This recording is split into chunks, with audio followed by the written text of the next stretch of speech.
Per la tua pubblicità su Radio Padania Libera, chiama il numero 02 66 23 44 22. Va ora in onda Cultura Padana. Buona Padania,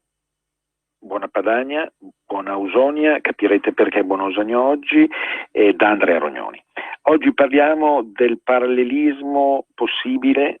di carattere antropologico, tradizioni, usi, costumi, personaggi dei tempi andati, tra due realtà, una padana ed una ausonica. La realtà padana risponde al nome del Friuli, questo fiore che ha regalato Dio alla terra, agli umani, e dall'altra parte per l'Ausonia l'interprete che viene declinato oggi è la Lucania, una zona quanto mai selvaggia. È un parallelismo che nasce da due circostanze di attualità, perché a me piace sempre parlare sì di cultura, ma di cultura che parte dall'attualità. La prima è un'intervista che ha rilasciato a diversi giornali Aldo Colonnello. Aldo Colonnello è un maestro di 75 anni, di originario di Spilimbergo, ma in realtà poi conducator del circolo Menocchio di Montereale Valcellina, sempre appunto nella zona del Friuli orientale. E questa è la prima occasione. La seconda sono i 50 anni dalla morte di Ernesto De Martino, che tra l'altro è lo spunto di un libro appena uscito di cui riparleremo, ma nel complesso appunto Ernesto De Martino fu il cantore dal punto di vista dell'antropologia, della documentazione soprattutto di certe pratiche magico-religiose dell'intera Ausonia, dell'intero Mezzogiorno, come si suol dire, ma in particolare appunto della Lucania, zona peraltro che è stata al centro di un insieme di spunti di tipo letterario. Per esempio basterebbe ricordare Levi, Carlo Levi, non Primo Levi, tutte e due torinesi, ma appunto Carlo Levi andò giù in esilio, diciamo, al confino ai tempi del fascismo e scrisse Cristo si è fermato ad Eboli, ambientato in Lucania. Ecco appunto questi due spunti ci offrono la possibilità di parlare di un'antica tradizione che è fatta di personaggi ma anche di cose e soprattutto di prodotti alimentari che caratterizzano il Friuli, da una parte. Dall'altra appunto la Lucania che è stata fotografata attraverso questi studi di un uomo che ha dedicato l'intera vita, era un napoletano, Ernesto De Martino, l'intera vita allo studio antropologico proprio degli elementi magici, rituali, anche funerari del sud e in particolare appunto della Lucania, un uomo che è morto esattamente 50 anni fa. Certamente si tratta di due regioni apparentemente molto diverse, sicuramente più avanzata dal punto di vista dell'economia, della società, il Friuli, ma che attenzione, rispetto alla Lucania intendo, ma che è riuscita a conservare uno zoccolo duro che magari in altre parti della Padania non c'è più, fatto di tradizioni, di usi e costumi, ma anche di personaggi che sono un po' il cuore della friulanità. Infatti in quell'intervista il maestro Aldo Colonnello cita prima di tutto Menocchio, che ha dato il nome all'associazione, quasi al circolo che lui dirige di Montereale. Ma chi era Menocchio? Menocchio fu un contadino eccezionale che diciamo era interessato a spiegare l'universo, a spiegare i massimi sistemi dell'universo, del cosmo, della natura, attraverso quello che vedeva tutti i giorni, cioè per esempio la produzione del formaggio. Nel 1976 uscì un libro che secondo me è uno dei più bei libri in assoluto sulla padanità, sulla tradizione padana. Carlo Ginzburg, sì, proprio quel Carlo Ginzburg, figlio di Leone Ginzburg, che viene celebrato in questi giorni per la precoce morte 70 anni fa. Quindi figlio della Natalia. E Ginzburg è stato un ricercatore straordinario dal punto di vista della storia, di quella storia che piace a noi, perché a noi piace meno la storia delle guerre, parliamoci chiaro, mi piace di più la storia della vita quotidiana di tutti i giorni, quella che puzza di formaggio. Infatti il libro si intitola, ancora oggi è un bestseller celebrato e acquistabile in tutte le librerie, Il formaggio e i vermi, dove appunto questo contadino Menocchio, spiega che la creazione è stata fatta in virtù dell'idea di trasformare il formaggio nel mondo stesso. In fondo il pianeta, la Terra, diciamo, l'universo intero è un grande formaggio profumato e puzzolente al tempo stesso, profumato per le bellezze del creato, puzzolente per lo sterco prodotto dagli esseri umani. Ogni riferimento all'attualità è puramente casuale. Quindi, ma nel formaggio, per essere un vero formaggio, devono militare e abitare chi? I vermi. I vermi sono appunto gli esseri umani che strisciano, milliflui, viscidi, corrotti, ma che pure in qualche modo danno a quel formaggio la consistenza appunto che è tipica di qualcosa che deve durare nel tempo. Menocchio, come si evince proprio dal libro, ripeto, Il formaggio e i vermi, edizioni Inaudi, che oramai ha 40 anni di vita, ma è sempre uno dei più bei libri mai scritti in lingua italiana e di argomento padano, ecco, diceva che terra, fuoco e acqua, gli elementi della vita, si erano mescolati e avevano dato vita al mondo, come succede con il latte che diventa formaggio, e poi da questo formaggio naturalmente nascono i vermi. E Menocchio era un contadino friulano del Cinquecento, poi inquisito dall'Inquisizione, che aveva letto moltissimo dei libri, oltre alla Bibbia anche Boccaccio e tanti altri scrittori italiani o anche scrittori in lingua friulana. Tutto questo naturalmente lo fece tacciare di eresia, entrò in conflitto con la Chiesa, quindi alla fine ci fu un processo che lo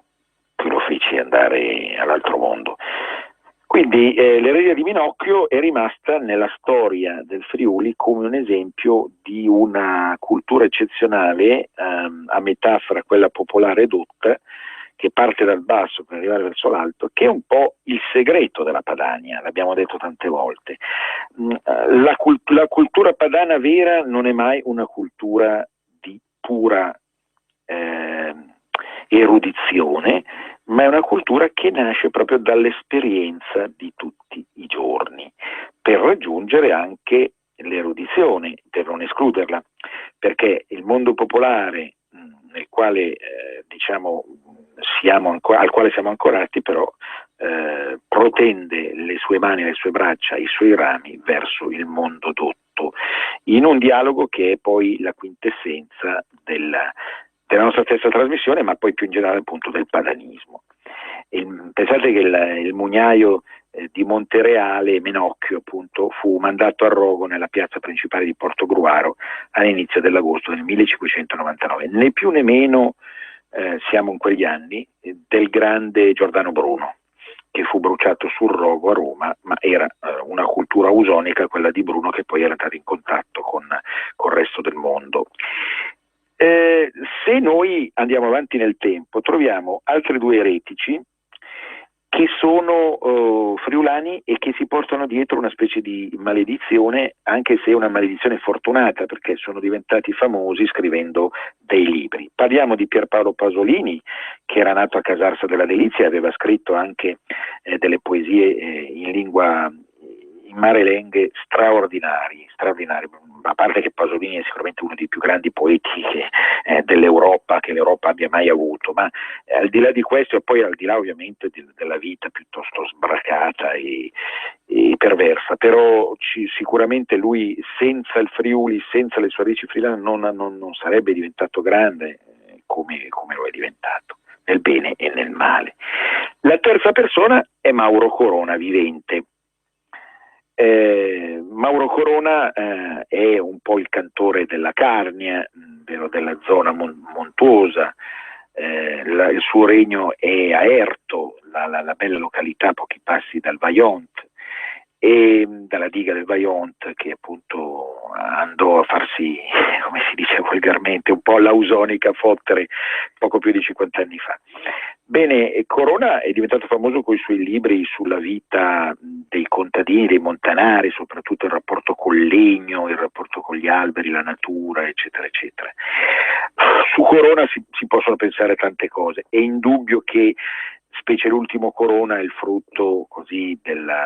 marketing, anche perché i suoi libri sono stati spesso insomma ricuciti e rivenduti insomma con un'aria un po' maligna che fa parte delle cose peggiori di questo mondo. In realtà lui comunque parte da una radice profondamente padana,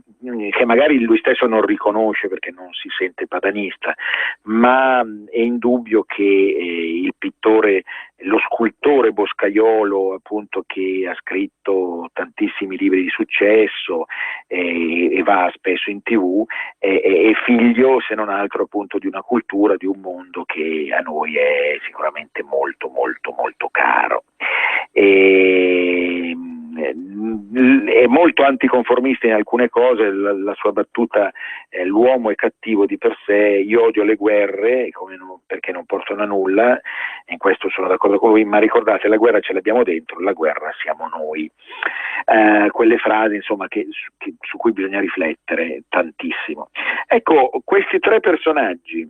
Menocchio, che ha dato il nome al circolo del maestro, Pierpaolo Pasolini, che poi è fuggito via dal Friuli, è stato risucchiato dalla grande madre di tutte le prostitute a Roma, e bene, poi infine Mauro Corona, che insomma permette ancora, attenzione perché c'è questo da dire di buono di Corona, permette ancora a tutta l'Italia, e non solo perché è stato tradotto, ma perlomeno a tutta Italia, di conoscere la padanità, l'alpino padanità, perché dopo la morte, non so, di personaggi che appartengono un po' al gotha del mondo padano, come Rigoni Stern, come altri personaggi, penso agli alpinisti, Bonatti, eccetera, diventa difficile ancora contare delle persone, riconoscere delle persone che siano in grado di parlare, insomma, non dico la nostra lingua, ma la nostra cultura. E fra questi c'è sicuramente Mauro Corona. Ecco, questo Friuli incantato, che poi era stato raccontato da Carlo Sgorlon. Sgorlon è stato il più grande degli scrittori vero friulani, perfino in un libro aveva raccontato gli antichi dei celtici del Friuli, che sicuramente saranno cari al collega e amico Pellegrin, ma soprattutto Sgorlon, che aveva saputo raccontarci il Friuli segreto,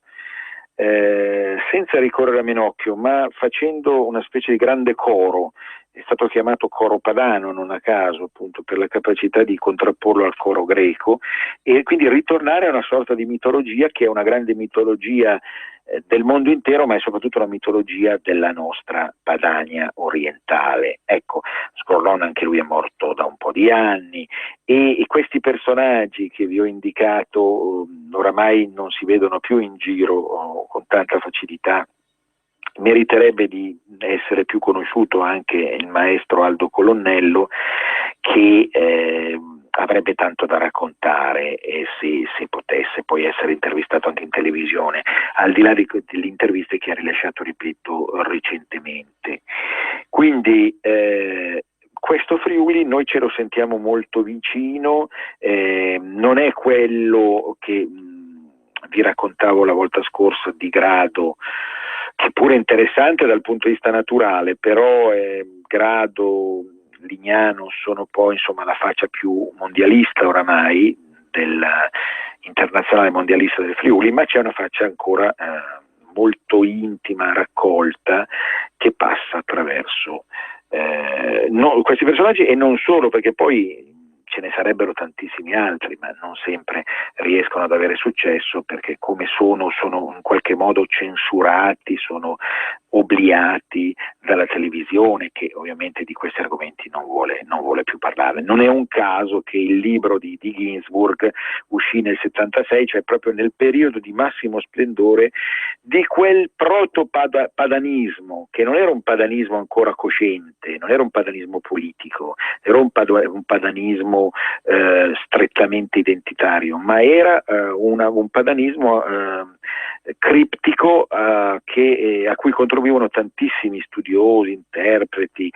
cantanti. Il mondo dell'arte, del cinema, dello spettacolo, della cultura ne era pieno. Poi a poco questo mondo è stato sconfitto da altri mondi. Ecco, questo ci introduce proprio alla Lucania del grande Ernesto De Martino. Perché? L'abbiamo detto in altre occasioni, ora val bene ripeterlo nel momento in cui magari politicamente si parla meno di Padania, ma le idee sono sempre chiare e coerenti in quelli che difendono l'identità, a qualsiasi latitudine e a qualsiasi longitudine essa sia. È il caso proprio della Lucania perché? Perché la Lucania che fu descritta da Carlo Levi, ma la Lucania che fu descritta in termini scientifici dal padre dell'antropologia italiana, Ernesto De Martino, è una di quelle zone che è stata sconfitta dalla storia, perché indubbiamente lì come altrove sono state costruite delle cattedrali nel deserto, certo per carità negli anni 60, 70, 80 si diceva facciamo l'industria per dare un lavoro duraturo, ma molto spesso tutto questo si è tradotto in uno sfacelo del territorio che ha portato a situazioni peggiori di quelle di prima, laddove per esempio appunto anche in Lucania abbiamo registrato un tipo di devastazione morale appunto che ha inciso moltissimo su un tipo di benessere che non è misurabile attraverso i centri commerciali, le industrie o il terziario, ma è misurabile solo attraverso l'attaccamento amoroso alla propria tradizione. Ecco, Ernesto De Martino, napoletano, era riuscito negli anni 50 e primi anni 60, poi morì prematuramente a 57 anni,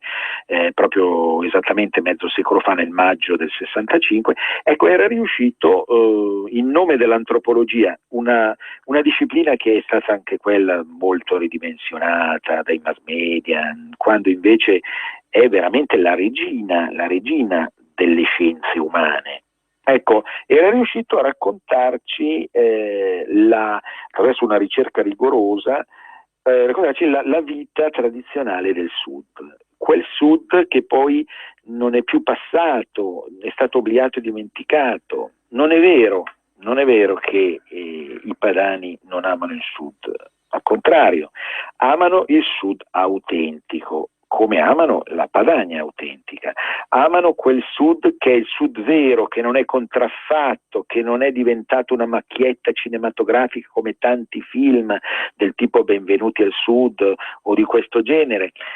quel Sud autentico che parla di tradizione, parla di identità, parla di usi, di costumi, che è stato villeggiato, perché anche al Sud, ma certamente soprattutto a Roma, si aveva tutto l'interesse di distruggerlo quel Sud lì, insomma, di dare una versione parodistica del Sud, una versione pacchiana del Sud. Questo è molto importante, perché questo è il lievito del nostro movimento culturale, appunto la necessità di difendere quello che De Martino sulla base dell'antropologia difendeva, appunto il rapporto con le grandi tradizioni, come si evince soprattutto in due capolavori, La terra del rimorso e Morte e pianto rituale nel mondo antico, ora reperibili ancora da Einaudi e da Bollati Boringhieri, due case editrici del nord, ma che sono state sempre attente a questo tipo di approccio, anche se come molti hanno detto De Martino è stato appunto negli ultimi tempi obliato. Si potrebbe dire che ha la stessa importanza di un Croce, ecco, di un Benedetto Croce nella filosofia o di un Gramsci nella politica, ma insomma sicuramente De Martino è stato ampiamente dimenticato anche a scuola. Ecco, quindi l'occasione ai 50 anni dalla morte è di recuperare questo De Martino che in diverse interviste radiofoniche aveva detto: ma anche voi al nord dovete in qualche modo fare questo tipo di ricerca, perché non è il fenomeno del cosiddetto folklore, che è una bruttissima parola, lo sappiamo tutti, insomma, quello di andare a recuperare il senso delle feste, delle tradizioni. Addirittura il nostro De Martino si era interessato di magia ed esorcismi,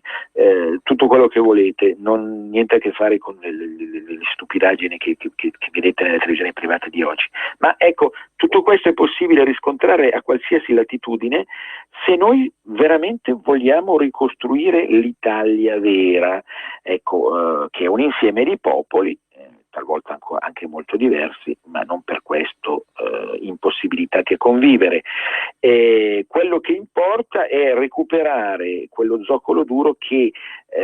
una falsa modernità, una postmodernità, la globalizzazione, il mondialismo e un centralismo insomma molto, molto idiota in questi anni ha cercato di distruggere. È uscito anche un libro, vi dicevo, di Amalia Signorelli, Ernesto De Martino, teoria antropologica e introduzione alla metodologia della ricerca, insomma come fare ricerca antropologica, qualcosa che anche noi nel nostro piccolo abbiamo fatto diciamo all'interno di tutte le attività del Centro delle Culture Lombarde, nella misura in cui il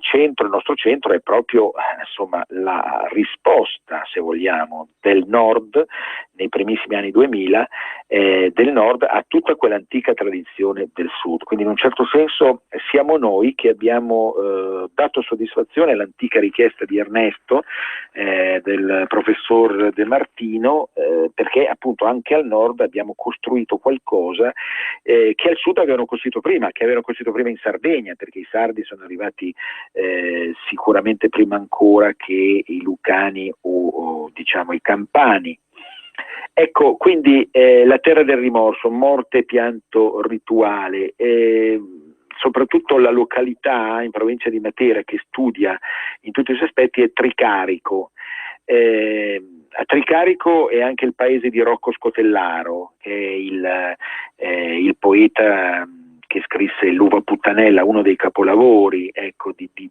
saldatura tra tradizione dialettale e tradizione italiana. Laddove evidentemente appunto tutto questo mondo non è, cioè, se qualcuno ha esorcizzato questo mondo arcaico, atavico, dove per esempio sono protagonista le tarantole, il fenomeno del tarantismo, che fu il primo proprio De Martino. Se qualcuno non ha capito questo mondo o lo ha ridicolizzato o lo ha trasformato solamente in oggetto di consumismo musicale, non è stato sicuramente il movimento culturale del padanismo e del leghismo, che è il primo ad andare in trincea per combattere, ero tutti i giorni a favore del recupero di questa tradizione, ma fin dall'inizio in realtà, perché ben presto si capì attraverso i fenomeni anche televisivi degli anni 80, 90 eccetera, che in realtà quel mondo lì che aveva descritto anche Carlo Levi in Cristo si è fermato a Epoli, stava effettivamente morendo. Ma chi lo stava ammazzando? Lo stava ammazzando il centralismo, il mondialismo, il modernismo, il progressismo a tutti i costi. Attenzione, non si tratta di tornare indietro, questa battuta l'ho già detta in diverse occasioni recentemente, non si tratta di tornare indietro ad anni lontani e quindi non accettare tutto quello che è venuto dopo, ma si tratta di ricostruire un tessuto che è andato disperso sia a nord sia a sud, sia in Padania che in Ausonia, e riconnetterlo con tutto l'insieme, con tutto l'ensemble culturale, artistico, morale, se si vuole veramente salvare questa singolare composizione di popoli chiamata Italia. Quindi paradossalmente per il bene stesso dell'Italia che padanisti e ausonisti, quindi studiosi della Padania e studiosi dell'Ausonia, studiosi del vero nord e del vero sud, si devono alleare fra di loro per riuscire, ecco, a ritrovare il senso e il significato della vita e della società di tutti noi. Io non sono quello che così addita la colpa a tutto quello che è ultramoderno, dall'industria al terziario, insomma, in una società, insomma, cosiddetta evoluta. Studio anche, una delle materie che amo è anche la sociologia, e consiglio un libro, Il Nord, del professor Perulli, che è molto significativo da questo punto di vista, e ne parlo nel mio sito, e lì andate per favore sul sito, che è ricco di spunti. Si parla sia dei maestri dell'identitarismo come de Benoist in Francia, si parla di Scozia, si parla di reincantare il mondo, quindi il dibattito culturale, ma anche si parla certamente di questo libro di Perulli, Il Nord, dove appunto si spiegano tantissime cose sulla base certamente anche di dati economici che vanno però in parallelo con altri dati che sono quelli tipici di una cultura federalistica, insomma, come quella che noi in qualche modo vogliamo valorizzare da questo punto di vista. Quindi a 50 anni dalla scomparsa, ecco, il sito è, lo ripeto, l'ho già detto, www.artenordreview, si scrive artenordrevie tutto attaccato.org, e lì si accede, c'è la possibilità anche di dialogare con noi con una mail, c'è la possibilità di interagire e di collaborare, quindi mi raccomando, www.artenordreview.org, tutto minuscolo naturalmente. Ernesto De Martino, se ne parlerà anche ovviamente di lui e del suo tipo di antropologia molto presto in un nuovo articolo. Naturalmente ci sono critiche cinematografiche, critiche letterarie, si parla della mostra d'arte sullo studiolo del Duca di Urbino e via dicendo. Ecco, De Martino, 50 anni dalla morte, è quello che poi, insomma, fa riflettere. Vedo tanti articoli in questi giorni sui giornali su questa figura, che certamente forse se ne parla di più rispetto a tutti quelli che sono stati invece i primi padanisti, no? Perché lo sappiamo, è il momento in cui bisogna parlare del Sud, il Sud fa moda, tutti gli più grandi registi cinematografici del momento sono del centro-sud, insomma il Nord viene identificato solo purtroppo con un certo tipo di xenofobia o un certo tipo di iperattività fine a se stessa, lo sappiamo questo, però ecco, questo non deve indurci, ecco, a buttare via il bambino, come si diceva una volta, il bambino con l'acqua sporca, ecco, bisogna riuscire sempre a trovare la vena giusta per riuscire, ecco, a operare, sempre quasi chirurgia la nostra, per riuscire a operare e far rinascere quelli che sono i valori veri, i valori forti, i valori giusti, ecco, delle cose che stiamo dicendo e facendo. Ecco, l'appuntamento è con Arte Nord per la visita sabato prossimo, il giorno 23 della mostra Visconti e Sforza. Ecco,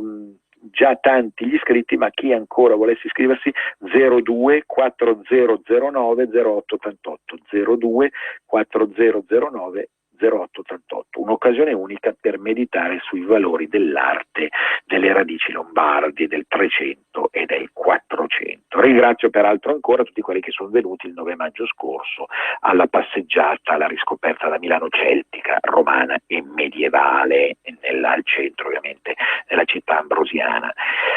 Caro regista? Sì, Andrea, come hai intuito, immagino, siamo proprio al termine dello spazio a nostra disposizione.